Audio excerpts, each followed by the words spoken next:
Welcome back, everyone. What is heaven and hell? This is a question that has been bothering me since I was a little child, and I think today I have enough words to present a theory to you guys. Now, this theory, it's going to shatter some beliefs, and it's going to shake up your worldview if you let it. If you fully actualize it and you internalize it and you make it part of yourself, it will change your life. Now, for the better, I think. For at least myself, this has made me a much better person when I fully realize the complexity of this theory that I'm putting out there. I think it's my own theory, but I'm drawing off of many, many different things. I'm pulling from Eastern religions. I'm pulling from Western religions. I'm pulling from personal experiences that I've had. I'm not going to talk about my personal experiences today because I don't want to muddy the waters. And I'm not going to be arguing from one religious point of view or another. I'm coming from a purely Socratic point of view. By that, I mean, I'm taking the stance that Socrates took, that I don't know anything. I can't prove anything. I don't know anything for certain. And I think that's the only way that you can actually get towards truth. So that's the way I'm approaching it today. Now, like I said, I'm going to be drawing from certain religions to kind of pull them together. I want to bridge the gap between religions. That's a huge goal of mine on this channel. I don't think it's possible, but I'm going to try. And I'm also going to be pulling from, like I said, some of my own experiences. I won't be detailing them out, but I'm also going to be pulling from experiences that I've witnessed, and I've talked to a lot of people in my life. So I was a security guard in hospitals for about 2 years during the pandemic as well. So it was very busy. I saw a lot of death. I talked to a lot of people, nurses, patients who have experienced death and who've been there. I've talked to people who have actually died and come back. I've talked to people who have had family members who have died and come back. So I'm drawing from all of this experience, and I'm not going to detail any of those out because I want to be respectful to those people. But I'm drawing from all of that today to bring you guys this kind of theory of what I think heaven and hell actually is. Now, I'm not talking about states. I'm not talking about mental states in your personal life where, you know, you're down and depressed and you just went through a breakup, or maybe a child passed away or something horrible like that, where you're actually in hell. You know, your spouse has cancer, right? That's hell. That is what hell is in a way. I'm going to obviously go in a different direction here, but then there's also states of heaven, like when you birth your first child, or you get married to the person that you love, right? These are states of heaven. And then this can go up to the societal level as well, right? Like Berlin in 1945, hell, right? Auschwitz, the gulags, those are states of hell. Then there's the opposite, you know, there's weddings, or we can go up higher than that, you know, town celebrations and whatnot. You know, they're states of heaven. So I'm not talking about these worldly states of heaven and hell. That's not what I'm talking about today. Today, I'm actually getting into the afterlife. I'm talking about what happens when you die. Where do you go? That's what I'm getting into today. So I'm going to be drawing from both sides. I'm really trying to connect the gap here between the Eastern and Western religions. Now, to start from like a medical point of view, my theory doesn't need the medical explanation, but it helps for people who are more agnostic or atheists that are watching this video, that are trying to understand my view on heaven and hell. This can kind of help give like a scientific basis to it. So when you die, there is some evidence coming out now that your brain gets flooded with DMT. Now, I think that this could explain the process that I'm about to walk you guys through. But my theory, that doesn't pin my theory together. It's not a crucial point of my theory. There could be a ton of different processes that happen in your brain when you die that contribute to what I'm about to express to you guys. But this theory is something that people have felt, they've experienced, they've seen. So I'm taking this mainly from firsthand accounts, from eyewitness testimony, rather than medical research. I don't think the medical research is quite there. Maybe eventually it'll catch up and they'll be able to explain some of this stuff. I think they're getting there with the DMT studies, but they're not quite there yet. So let's put that aside and just try to suspend some belief for today. Now, this experience that I'm about to express to you guys, I think it happens in an instance. So I think it happens in a finite, minute instance, like a flash. I think that's how quickly it happens in real time. But I think it feels like eternity, like truly eternity, like an infinite amount of time. So how does that happen? Well, it's weird. I can't exactly explain that yet. Maybe eventually I can explain the physics or the metaphysics of that once I learn more about life. I'm only 24, so I've only gotten so far, but eventually maybe I can explain that to you guys, how it can be both of those things at the same time. But right now, just try to think of like Schrodinger's cat, how something can be in two states at the same time, right? So this process, I think it feels like eternity, but it happens in a minute, in a flash of an instance. So here's what I think happens. Now this is, like I said, if you believe what I'm about to tell you, it's going to shatter your life. So what I think happens when you die is I think you experience your entire life again. And this is something that I've heard from many, many people. I've heard this from friends who have been choked out in jiu-jitsu class and who've come back from a choke being applied a little bit too long. I've heard this from people who have passed away on the operating table and have come back to life. I've heard this from many, many people, that they re-experience their life. And obviously, the Eastern religions touch on this a little bit. Now, I'm not going to go into specifics because I don't want to argue one point of view over another, but this is where the Eastern religions start to play a factor. So I think you relive your entire life. Now, I don't think you just relive it from birth to death again. That would be boring, and that's already your life. There's no point to that. So I think what happens is you're reliving it through stages. You're kind of jumping around through chapters. You're seeing how one thing in your childhood affects something in your marriage, and then you're seeing how that drew from something from your teenage years, and you're just jumping around a lot. And I think you're seeing it from a first person point of view, so you're like in your own head, and you're also seeing it from a third eye view. So you're kind of switching between the two viewpoints. You're kind of getting the view that you had while you were living that experience, and you're getting the view that like God would have, or some sort of third person spectator would have over your life. So you're getting both views. Again, this is just what I've heard from people, right? This is eyewitness testimony. Eyewitness. You don't really see it with your eyes. You see it in your brain or in the afterlife or whatever you want to call that place. But this is what people have described to me, is they kind of float around in this third person and first person perspective. And they're seeing how their life affected other people's lives as well. So you're not just seeing your life replayed. You're actually jumping across space and time to see your sister when she's alone halfway across the world and how she's crying about something that you said to her when you guys were 13.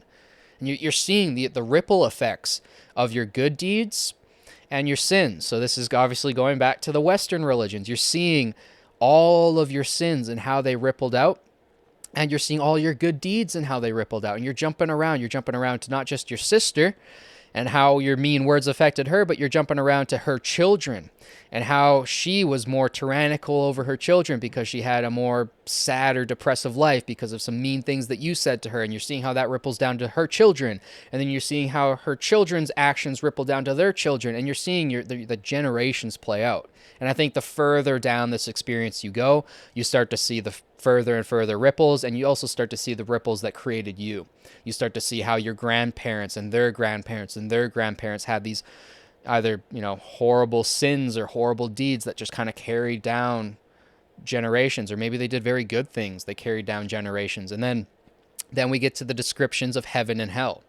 So I think if you lived a great life, if you did good deeds, if you lived a life like Mother Teresa, if you lived a saintly life, you're going to experience heaven in your afterlife. You're going to see how those good deeds rippled out across millions of people.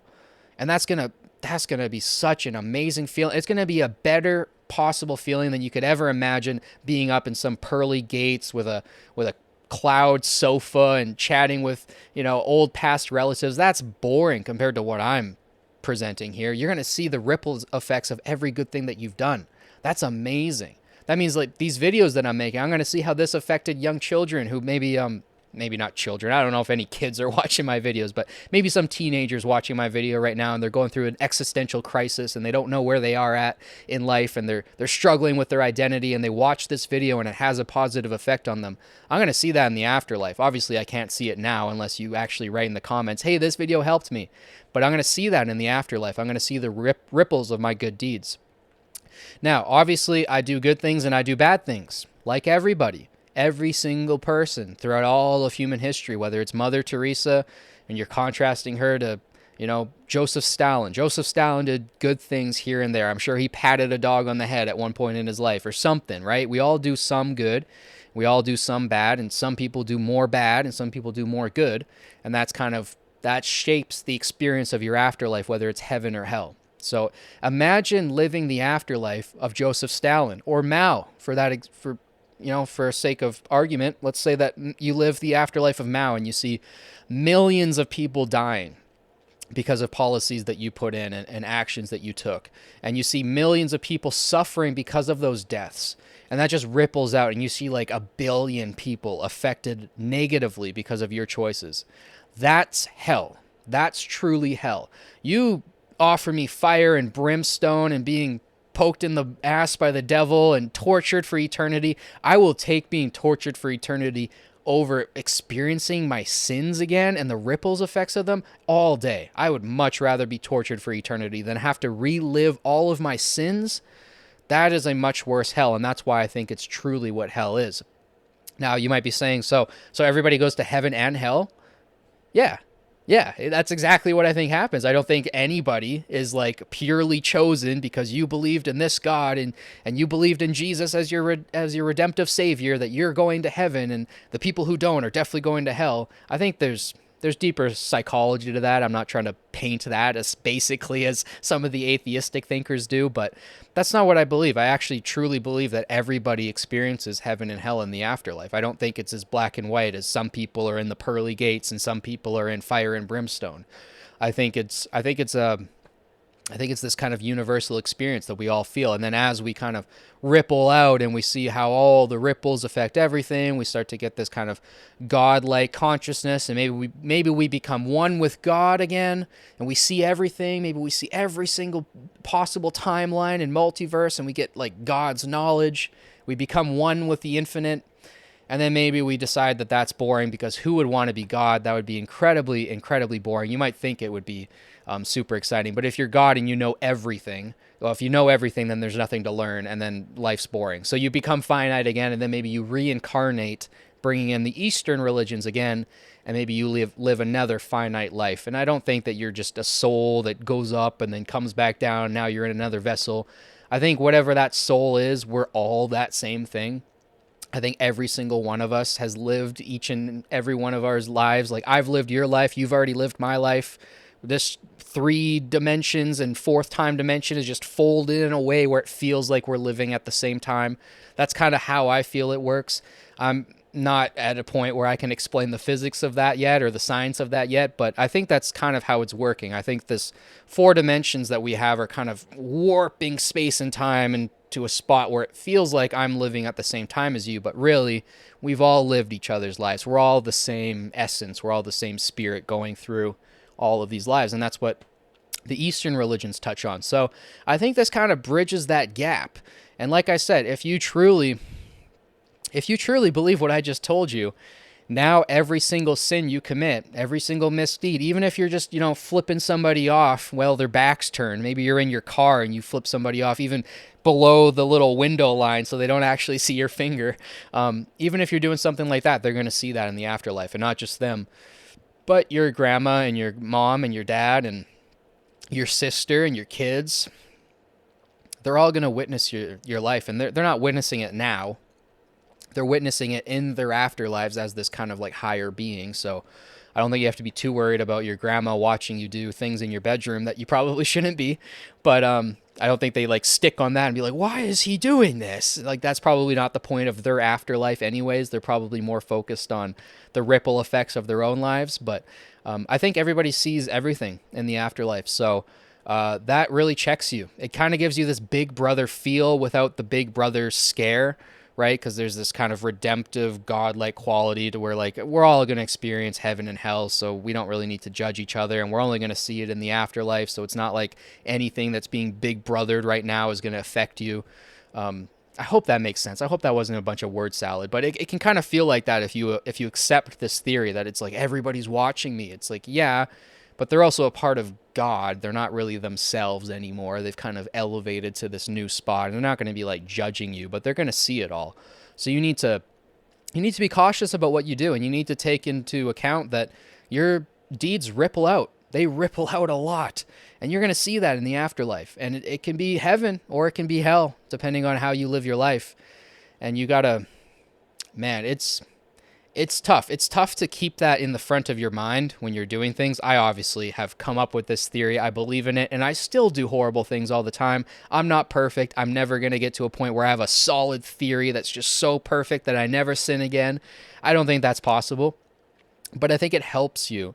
It helps you realize just the true extent of what you're doing every single day with every single choice that you make. You're creating the universe.